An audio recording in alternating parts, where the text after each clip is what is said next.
नमस्कार दोस्तों, सीमा तक में स्वागत है। दोस्तों, इजराइल और हमास के बीच में बहुत बड़ी युद्ध चल रही है। पूरी दुनिया इससे वाकिफ़ है, लेकिन आप लोगों को दोस्तों मालूम नहीं होगा इसके पीछे जो मास्टरमाइंड है वह देश है चीन।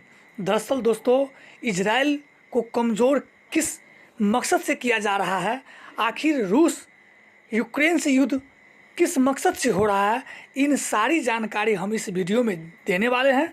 तो दोस्तों बने रहिए। दरअसल जब भी भारत किसी मुसीबत में पड़ता है तो उस समय इजराइल और रूस सबसे पहले आकर के खड़ा हो जाता है। आप लोगों को मैं बता देना, जब भी भारत किसी युद्ध में अकेला पड़ गया उस समय सबसे पहले रूस और इजराइल ये दोनों देश है दोस्तों, सबसे पहले आकर के भारत को सहायता मुहैया कराती है।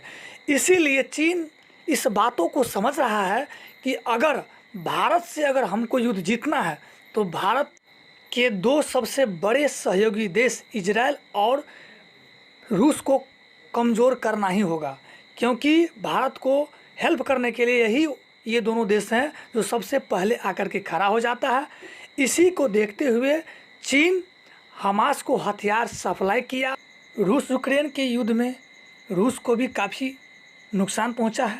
रूस पहले से ही कमज़ोर हो गया है और इजराइल भी अब अगर लंबी युद्ध चली तो इजराइल भी कमज़ोर पड़ जाएगा और इसका फ़ायदा अगर किसी को मिलेगा तो वह देश है चीन। दरअसल चीन ये बातों को समझता है कि जब तक इजराइल और रूस कमज़ोर नहीं पड़ जाता है तो भारत को हराना असंभव है।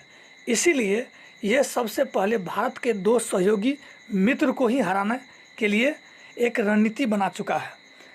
दरअसल चीन को तब मिर्ची लग गई दोस्तों जब G20 समिट में 8 देश एक प्रस्ताव लेकर के आए और उन प्रस्ताव को पास कर लिया। प्रस्ताव था दोस्तों कि 8 देश मिल करके यूरोप कंट्री तक एक रेल लाइन मार्ग बनाया जाए जिससे वह निवेश तेज़ गति से कर सके। और इसमें सबसे ज़्यादा जो फायदा होने वाला था दोस्तों, भारत को ही सबसे ज़्यादा फायदा होने वाली थी।